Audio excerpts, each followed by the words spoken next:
This presentation is about the limits of Hamilton's rule. So if you remember, Hamilton's rule states that altruism can evolve when the costs of helping another individual increases the helper's inclusive fitness. And Hamilton formulated this by saying RB is greater than C. And when this occurs, we expect individuals to help, and this is why. If you remember, C equals the cost to you. So if the cost to you is less than the benefit that your action will give to a kin, times a fraction, which is relatedness, the fraction of genes that they share with you. So if you pay a cost to help a kin, that cost discounted by the percentage of your genes that your kin have, if the benefit times the fraction is larger than the cost, you will actually gain in fitness. You're giving up a little direct fitness to gain an indirect fitness through the reproductive success and the survival success of your kin. Now there are two limits.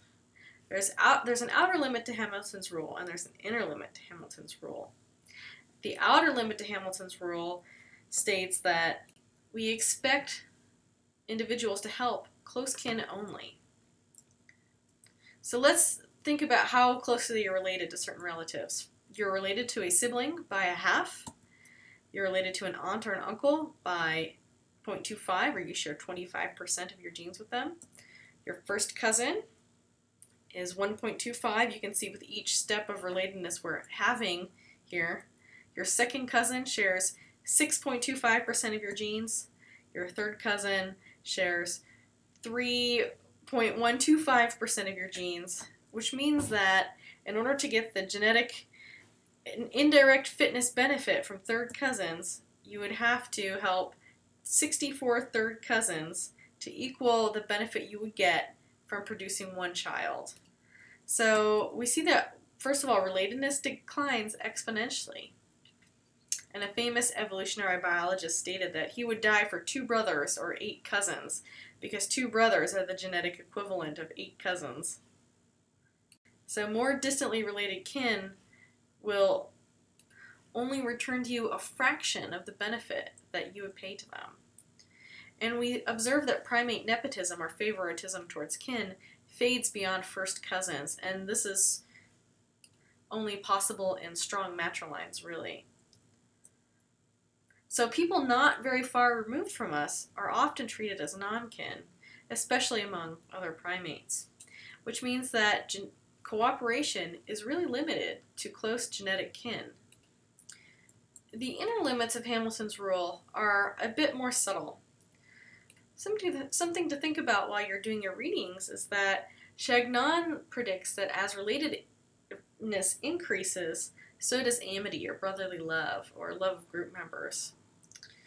But this is true only when resources aren't limited, and let's think about why. Let's say you're considering helping your sister.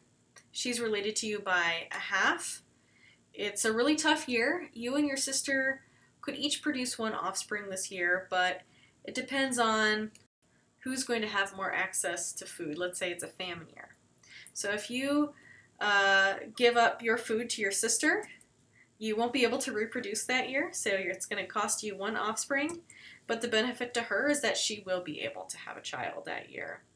Now, if we calculate this through Hamilton's rule, we think about R 0.5 times the benefit to your sister 1. Is that greater than the cost you're paying?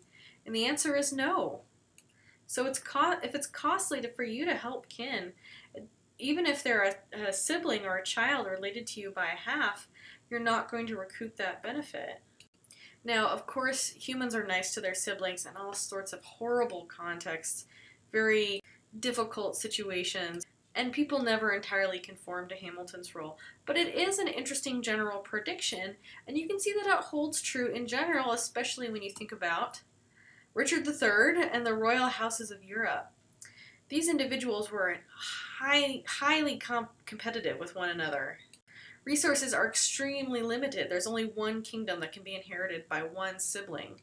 And we often see brothers killing brothers or brothers killing fathers in order to obtain this resource. And in fact, we see fathers killing sons in order to prevent them from trying to inherit before their time. And this begs the question, why have more children than you can support? And the short answer is insurance.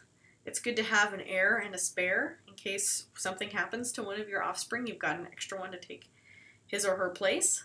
Perhaps your child gets predated upon or some other untoward circumstance. Also, there's always the option that it might be a good year and you can raise more offspring than usual. Egrets often exhibit siblicide. Egret parents usually hatch 2 eggs, and parents are normally limited to only being able to support 1 offspring. So when the older offspring hatches first, it becomes bigger more quickly and will, in normal years, peck its other sibling to death so that it doesn't have to share resources with it, because the parents aren't going to be able to provide enough resources to raise 2 egret chicks successfully in normal years. However, every now and again, a good year comes around. Maybe you conquer France, and there are suddenly enough resources to support 2 offspring. And in that case, the siblings aren't in such direct competition with one another, and we wouldn't see this occurring. We can refer to this pattern more generally as parent-offspring conflict, and this is when the fitness strategies of parents and offspring differ. So when parents and their offspring have different paths to maximizing their inclusive fitness, there's often a conflict over sibling and parent and offspring behavior. And this is because while parents are equally related to all of their offspring, each one of the offspring is more related to itself than its siblings. So a parent is related to each child by a half. A child is related to its full siblings by half, but it is related to itself by 1. And so offspring always weight their own interests more highly than the interests of their siblings, and this can become a conflict when resources are limited. And this is perhaps why we're always seeing this obsession of children with fairness and portion size among their siblings and friends. It's a successful strategy to be on the lookout for any unfair division of resources. So this brings up the concept of direct versus indirect fitness. Together they create your inclusive fitness, but in the end, direct fitness is the most effective way to increase your contributions to future generations. Prince William can have more babies, or he can help his brother Harry have more babies. By increasing his own offspring count, he is more directly increasing his fitness. He's related to his offspring by half, than by increasing Harry's children, to whom he's only related by 0.25.